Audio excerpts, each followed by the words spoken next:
Is it like a part of my plan for you to kind of bang the pitch harder on the shorter line? Or is it just that the pitch was flat by the time you came, so you had to pull the pitch back? No, I think if I look at the first innings, I was a little too short than where I wanted to be. Definitely 6 to 8 is ideal. Yeah, that's what I would say. I think second innings it got slightly better, but because again the wicket was slightly slower, I had to pitch a few slightly behind 8 and then go slightly fuller when I'm trying to get a wicket. So yeah, I definitely did not bowl the lengths that I wanted to. Is it just being wary of not floating it up there, or is it just an execution issue? Yeah, I think so. Not wanting to float it up there is definitely one of the reasons, and also it honestly took me some time to get used to the slope that side. Yeah, no reasons, but I should be able to do it as a professional. But I take complete responsibility about it, and then maybe do it better next time.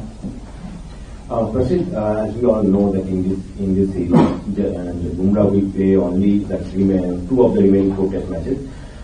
So as a bowling unit, how challenging it will be for you guys when Jasprit will not be there in the event? What the culture that we guys have created is we are learning off each other no matter who's there, who's around, and with Booms around, he's been talking to all of us all through, even before coming here, or at least for me, I've been part of this team for a few years now, so the conversations are still going on.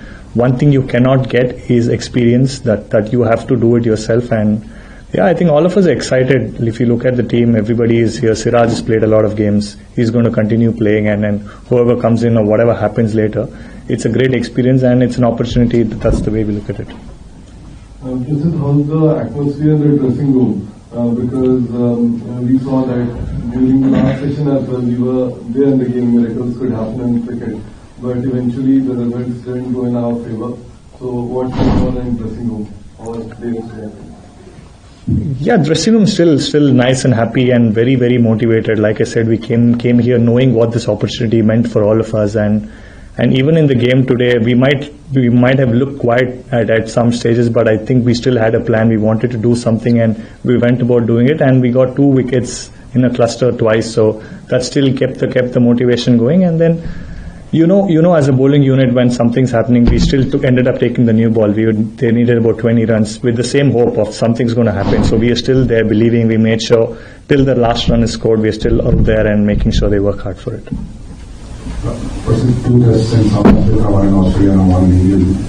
Are you sort of concerned at all about the economy at which you are going, and what can you do to be more consistent in terms of carrying that back?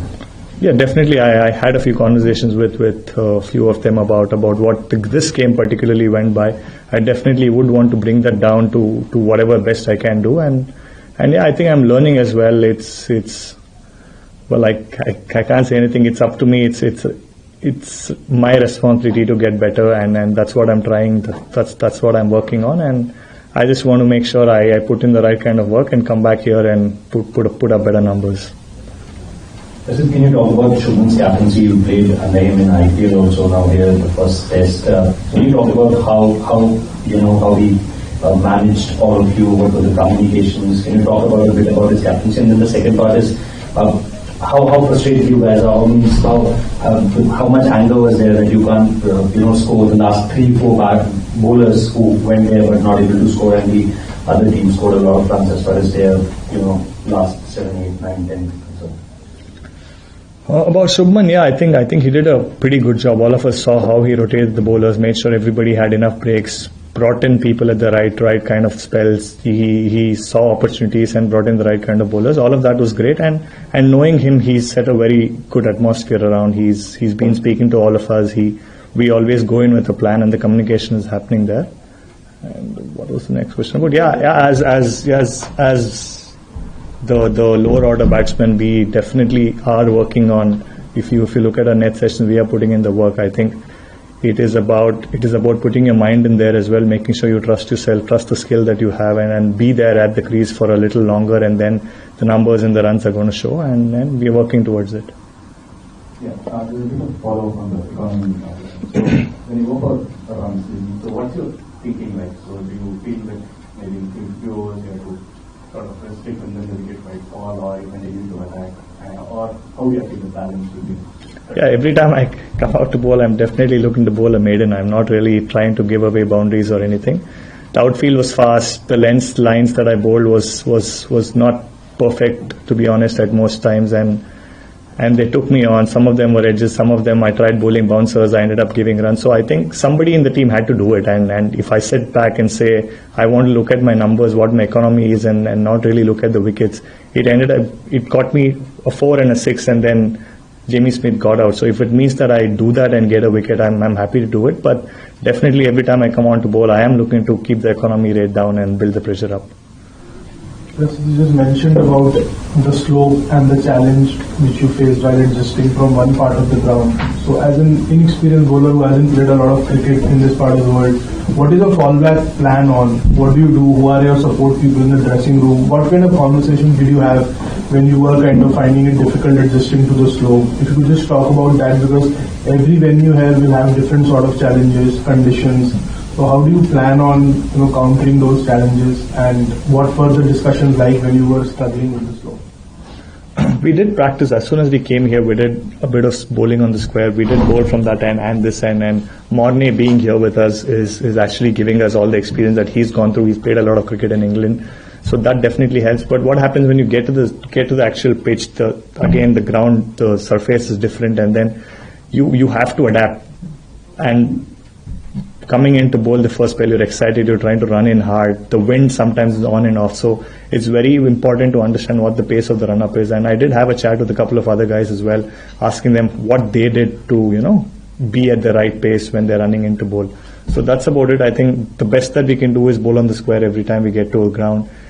Be a little more aware of what you can do, what way the wind is, and how balanced you can be at the point of delivery. The spell which you bowled from this end, where you probably troubled them more than you did in this match, were there any learnings which you took in that stride, because you looked in far better rhythm than you looked the entire game when you were bowling from this end?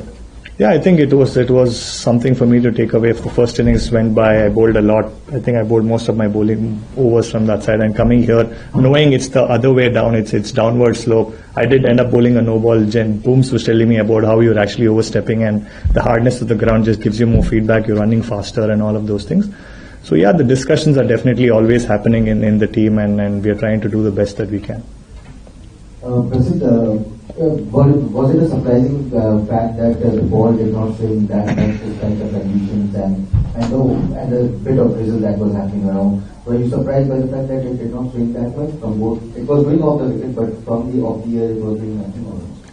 Yeah, I think the rain, the drizzle definitely didn't help. Root came on to bat, the ball was moving around, and then there was drizzle all around. Every time the ball goes on the ground, the ball's becoming wet, and when the ball becomes wet, you know what's going to happen. It's going to get softer. The shine's not going to be around. So I think that did play a part. But I think all of that I've heard playing in England is look up.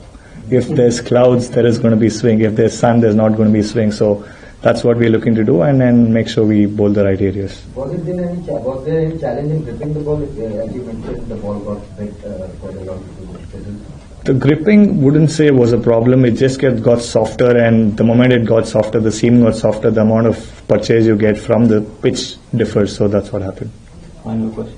Yeah. Currently, did you get a Karnataka feel for this game? From two of your teammates playing, Karun's probably going to come back again. Was it like for you?